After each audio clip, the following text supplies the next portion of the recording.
పద్మాలంకృతపాణిపల్లవయుగాం పద్మాసనస్తాం శ్రియం వాత్సల్యాదిగుణోజ్వలాం భగవతీం వందే జగన్మాతరం.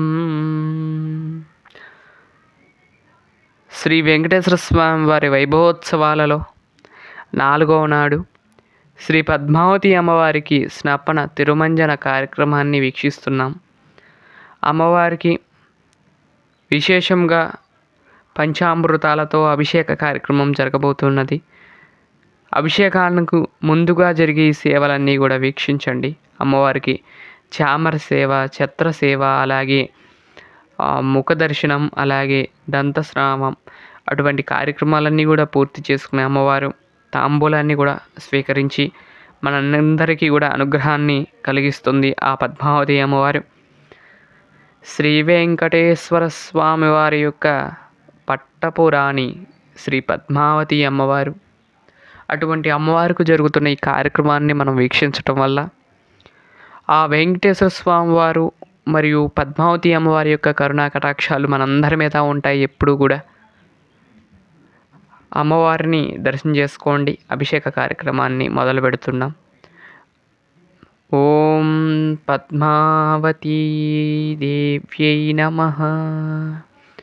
ఓం శ్రీ పద్మావతీ దేవ్యై నమః. ఓం శ్రీ పద్మావతీ దేవ్యై నమః. ఓం శ్రీ పద్మావతీ దేవ్యై నమః.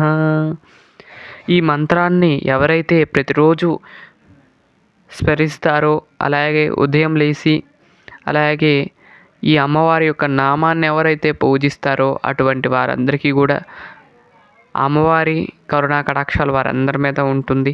అలాగే ప్రతిరోజు కూడా అమ్మవారిని సేవించుకోవటం వల్ల ఆ వెంకటేశ్వర స్వామి వారి ఆశీస్సులు కూడా మనందరి మీద ఉంటాయి. అటువంటి మహామంత్రం ఓం శ్రీ పద్మావత్యే నమః అనే మంత్రాన్ని ప్రతి ఒక్కరు కూడా స్మరించాలి అని కోరుకుంటున్నాను. అలాగే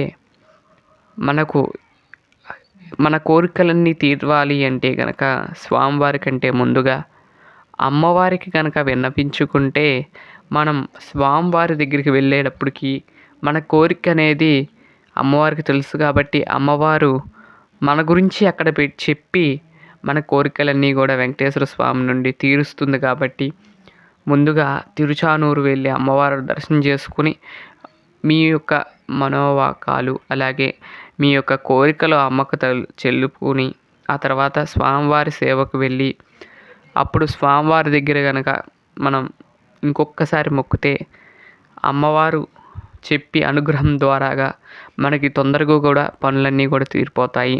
అలాగే ఈ వైభవోత్సవాలలో ఈరోజు శుక్రవారం సందర్భంగా శ్రీ వెంకటేశ్వర స్వామి వారికి ప్రాతకాలం సుప్రభాతము అలాగే అర్చన నివేదనలు కూడా పూర్తి చేసి శుక్రవారం విశేషంగా పూజా కార్యక్రమాలు చేసిన తర్వాత శ్రీ పద్మావతి అమ్మవారిని తీసుకువచ్చి ప్రత్యేక వేదిక మీద వేంచేపు చేసుకుని అమ్మవారికి అభిషేక కార్యక్రమాన్ని అంగరంగ వైభవంగా జరుపుకున్నాము. మీరందరూ కూడా దర్శనం చేసుకోండి. అమ్మవారికి అలా గన్నేరు పూలతో మాల వేసిన తర్వాత ఎంత బాగున్నారో కదండి. అమ్మవారిని దర్శనం చేసుకోండి. అమ్మల గన్నయమ్మ ముగురమ్మల మూలకుటమ్మ చాలా పెద్దమ్మ సురారులమ్మ. అటువంటి అమ్మను దర్శనం చేసుకోండి. అలాగే పద్మావతి అమ్మవారు స్వయంగా నారాయణుడే పిలిచారు కాబట్టి ఆ అమ్మవారు మన భూమి మీద అవతరించింది. అలాగే స్వామివారు తపస్సు చేసి ఆ అమ్మవారిని పొందారు కాబట్టి అటువంటి గొప్ప స్వరూపిణి స్వతంత్ర వీరలక్ష్మి శ్రీ పద్మావతి అమ్మవారు. అమ్మవారిని ఎవరైతే ఆశ్రయిస్తారో, ఎవరైతే అమ్మవారిని పూజ చేస్తారో వారందరికీ కూడా స్వామివారు అమ్మవారి యొక్క అనుగ్రహం వారందరి మీద ఉంటుంది. అలాగే ఏ కోరిక కోరినా అమ్మ తీరుస్తుంది. అమ్మ దయ ఉంటే అన్నీ ఉన్నట్లే, అంతే కదండి. అమ్మ దయ ఉంటే అన్నీ ఉన్నట్లేనండి. అటువంటి అమ్మవారిని ఈ అభిషేక దర్శనంలో భాగంగా దివ్యమంగళ నీరాజనం ఇస్తున్నారు, దర్శనం చేసుకోండి.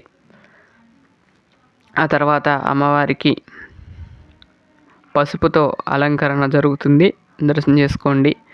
అమ్మవారిని పసుపుతో చక్కగా కిరీటము, అలాగే చెవులకి, అలాగే ఆభరణాలన్నిటికీ కూడా అలంకరిస్తూ పసుపుతో అమ్మవారిని అయితే రెడీ చేస్తున్నాను చూడండి.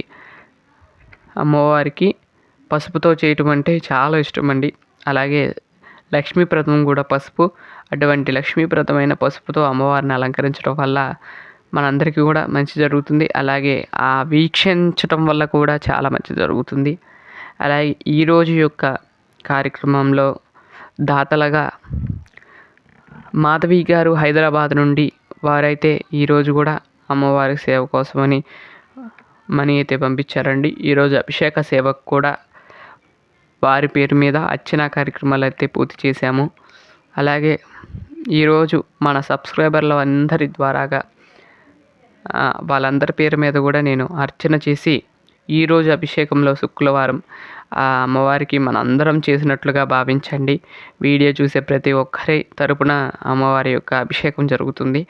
ఈ విధంగా అభిషేకం పూర్తయింది పసుపుతో. తర్వాత గంధంతో కూడా అభిషేకం చేస్తున్నాను చూడండి. ముందుకైతే అలంకరిస్తున్నాను కిరీటము, అలాగే అమ్మవారిని మొత్తం కూడా గంధంతో నింపేసిన తర్వాత సహస్రధార పాత్రతో అభిషేక కార్యక్రమం అయితే చేసి ఈ కార్యక్రమాలను ఈ 4వ రోజు యొక్క అభిషేక కార్యక్రమం అయితే పూర్తవుతుంది. అమ్మవారిని కూడా దర్శనం చేసుకోండి. పసుపుతో అలంకరించిన తర్వాత గంధంతో కూడా అలంకరించుకొని మనందరికీ కూడా అనుగ్రహించబోతుంది. అలాగే మెడలో మంగళసూత్రాలు, అలాగే ఆ కింద చూసినట్లయితే వెంకటేశ్వర స్వామి వారి హారం ఉందండి, అంటే పెండెంట్. ఆ పెండెంట్ను కూడా అలంకరించాను. ఎలా ఉన్నారో కామెంట్ చేయండి. అమ్మవారు అదిగోండి చందనంతో అలంకరించుకున్న తర్వాత అమ్మవారిని చూడండి.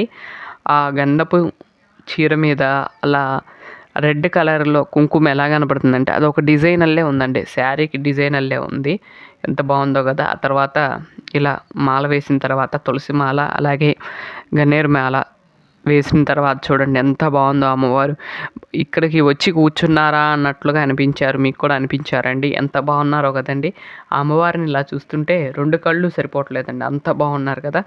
తర్వాత నక్షత్ర హారతి, తర్వాత కుంభహారతితో అమ్మవారికి విశేషంగా చేసిన తర్వాత సహస్రధార పాత్రతో ప్రధాన కలశంలో నుండి నీళ్లను అమ్మవారి మీద సంప్రోక్షించడంతో ఈ కార్యక్రమం అభిషేక కార్యక్రమం అయితే ముగుస్తుంది. దయచేసి వీడియోని చివరి వరకు చూసిన వారందరికీ కూడా మరొక్కసారి అందరికీ ధన్యవాదాలు. ఇలానే నా వీడియోలన్నీ కూడా చివరి వరకు చూడవలసిందిగా ప్రార్థన, నా విన్నపం కూడా. తర్వాత అమ్మవారికి హారతి అయితే ఇస్తున్నారు, నమస్కరించుకోండి. ఈ విధంగా 4వ రోజు కార్యక్రమాల్లో శ్రీ పద్మావతి అమ్మవారి అభిషేక కార్యక్రమం అయితే పూర్తయినట్లేనండి. మీరందరూ కూడా దర్శనం చేసుకోండి. రేపు చక్ర స్నానంతో ఈ కార్యక్రమాలన్నీ కూడా ముగుస్తాయి కాబట్టి రేపటి వీడియోని తప్పకుండా చూడండి. ఈరోజు సాయంత్రం అమ్మవారికి అంటే ఇప్పుడు 6ంటికి ఈ వీడియో వచ్చే టయానికి అమ్మవారికి ఊంజల్ సేవ జరుగుతూ ఉంటుంది. ఆ సేవ కూడా రేపు ఉదయం వీక్షించండి. రేపు సాయంత్రం చక్ర స్నానాన్ని కూడా వీక్షిస్తారని భావిస్తున్నాను. నా వీడియోని ఇలానే సపోర్ట్ చేయాలని కోరుకుంటున్నాను. అమ్మవారికి సహస్రధార పాత్రతో అభిషేక కార్యక్రమం అయితే పూర్తయిపోయింది. ఆ నీటిని తీసుకున్న తర్వాత ఆ నీటితో